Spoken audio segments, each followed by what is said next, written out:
mis. Ek mis jou. Ver onder uit diepste van my hart.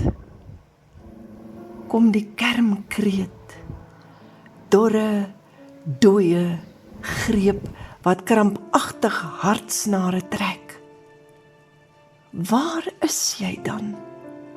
Hoe ver wil jy nog gaan? Verder as verste ster? Ek mis jou nou, en elke laat aand.